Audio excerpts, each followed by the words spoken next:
नमस्ते, मैं वैभव मिश्रा। आज हम यहाँ पे सब इकट्ठा हुए हैं एक टॉपिक पे बात करने के लिए, जिसका जो टॉपिक का नाम है पास्को लॉ।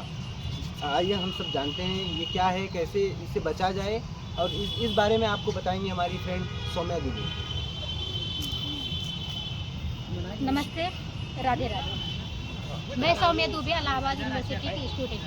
आज हम एक ऐसे टॉपिक पे बात करने जा रहे हैं जो ये टॉपिक जो इस पे लोग चर्चा करने में शर्माते हैं, और खासकर गांव में अक्सर होता है कि यहाँ पर कुछ मासूम बच्चियों के साथ ऐसा कुछ होता है, कुछ लड़कियाँ हैं जो इस टॉपिक पे बात करने में शर्माती हैं कि इस पर कैसे बात किया जाए, ये क्या होता है, कैसे होता है। हम आज बात करना चाह रहे हैं कि जैसे कुछ होता है, कुछ लड़कियों बात करने जा रहे हैं पाक्सो एक्ट। ये सब तो बहुत चर्चा में है, लेकिन बहुत लोग इस शब्द से अभी परिचित नहीं है। खासकर हमारी गांव की लड़कियां, जो लड़कियों के लिए सबसे इम्पोर्टेंट बात है, पाक्सो होता क्या है, पाक्सो एक्ट क्या है, एक कब लागू हुआ। पाक्सो, जिसका पूरा फॉर्म है प्रोटेक्शन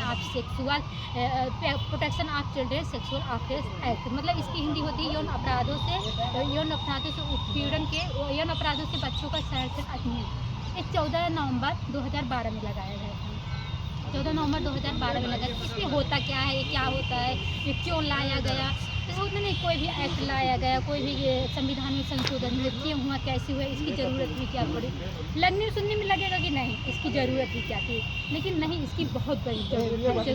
खासकर हमारे गाँव की लड़कियों की, हमारी मासूम बच्चों की, हमारी गाँव की महिलाओं को, जो मतलब ऐसे सिचुएशन में गुजरती है जो किसी से शेयर भी नहीं कर पाती और किसी से कह भी नहीं पाते कि हमारे साथ क्या हो रहा है, कैसे हो रहा है, और बात करने में शर्माती हैं। लेकिन नहीं, हम आज इस टॉपिक पर बात करना चाह रहे हैं। हमें शर्माना नहीं, हमें एकजुट होना है। अब हमारा देश बहुत तेज़ी से विकास कर रहा है, इसीलिए हमें लड़कियां भी, और किसी भी देश के विकास के लिए लड़कियां और लड़के दोनों का एक साथ एक मंच पर होना जरूरी है। तो महिलाएं कहीं ना कहीं पीछे हैं प्रोग्रेस में, लेकिन अब बहुत तेज़ी से करेंगे। इसका सबसे बड़ा रीज़न ये भी है कि हमारे समाज में, हमारे देश में लड़कियों का एक ऐसा कैरेक्टर बना दिया गया है कि कोई लड़की अगर किसी लड़के से साथ फिजिकली हो गई तो उनका कैरेक्टर नोटिस किया जाता है कि वो कैरेक्टर लेस है, ऐसी है, वैसी है। और कभी हर लड़कियों से गलती होता है या हर लड़कों से गलती होता है, हो गया। आज इसी टॉपिक हम बात करना चाह रहे हैं, पाक्सो एक्ट होता क्या है। इसमें क्या होता है कि कोई भी लड़की अगर 18 ईयर से कम है, कोई भी लड़की अगर 18 ईयर से कम है, तो अगर उनके साथ कोई लड़का ज़बरदस्ती फिजिकली हो रहा है या उन्हें अपनी बातों में मोटिवेट करके उनके साथ फिजिकली होना चाह रहा है, और वो जैसे एज भी ऐसा होती है कि हम 18 ईयर से कम लड़की अगर कोई है, तो उनके पास ये नहीं रहता है कि क्या सही है क्या गलत है। डिसीजन मेकिंग की पावर कम होती है, और कहीं ना कहीं अगर कोई लड़का उन्हें गुमराह कर रहा है या उनसे एजेड कोई पर्सन है जो उनको गुमराह कर रहा है, उनके साथ सेक्सुअल हरेसमेंट कर रहा है, तो उसमें उनको क्या करना है।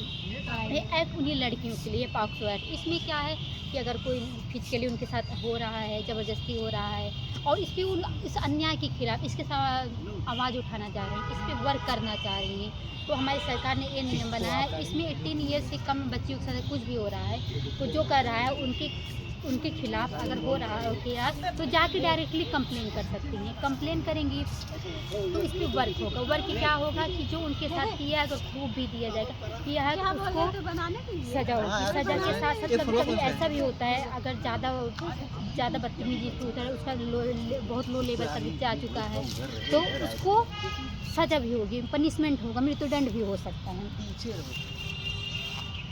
तो मैं सभी लड़कियों से बताना चाहूँगी, इस पर हम बहुत ज़्यादा नहीं बताना चाहेंगे, बस इतना ही कहना चाहेंगे कि इसमें अगर कोई भी लड़की इस पर कंप्लेन कर रही है, तो उनकी आइडेंटिटी को सीक्रेट रखा जाएगा। ये नहीं है कि अगर वो किसी लड़के के खिलाफ या कोई ओवर एज पर्सन है, उनके साथ कुछ गलत किया, फिर वो जाके कंप्लेन कर दी, तो उनका नाम कुछ लिस्ट में आ जाएगा, सब लोग जान जाएंगे कि हाँ ये लड़की थी, इसी के साथ ऐसा हुआ। कुछ भी नहीं, हमारी सरकार ने इतनी सुविधा दी है इस एक्ट के द्वारा कि उनकी आइडेंटिटी को सीक्रेट रखा जाएगा। उनको पूरी तरह उस पर मतलब उनका नाम नहीं आएगा कि कौन थी, क्या हुआ, गुप्त रखा जाएगा ये बातों को। तो हमें सभी लड़कियों से निवेदन है कि अगर आपके साथ कुछ भी ऐसा हो रहा है जिस पे आप डिसीजन नहीं ले पा रही, क्या सही है क्या गलत है, तो आप डायरेक्ट कंप्लेन कर सकती हैं। क्योंकि आज का जो समय है, इसमें मानवता पूरी तरह खत्म हो चुकी है और हर लड़कियों को एक ऑब्जेक्ट की तरह देखा जाता है। ये नहीं है कि लड़कियां बहुत सही हैं, लड़कियां भी कहीं ना कहीं बहुत गलती करती हैं। लड़की ये अक्सर ये देखा गया है, लेकिन ज़्यादातर केसेस जनरली यही देखा जाता है कि लड़कियों को ऑब्जेक्ट समझा जाता है, उनको मिसयूज़ किया जाता है और ख़ासकर जब उनकी एज कम हो, उनके साथ सेक्सुअल हैरेसमेंट हो। ये बहुत गलत बात है, क्योंकि उनके पास डिसीजन मेकिंग का पावर नहीं होता है कि वो क्या सही है क्या गलत है। इससे शरीर पे भी बहुत ज़्यादा इफेक्ट पड़ता है, जिससे बाद में जाके प्रॉब्लम होती है। तो इसको रोकने के लिए ये पॉक्सो एक्ट लाया गया 2019 में। इसमें संशोधन भी किया गया। संशोधन क्या किया गया है कि अगर लड़की की सहमति नहीं है, अगर लड़की इसमें बोल रही है कि नहीं इसने हमारे साथ ऐसा कुछ नहीं किया, हमारी सहमति थी, तो उस पर कोई कार्रवाई नहीं होगी।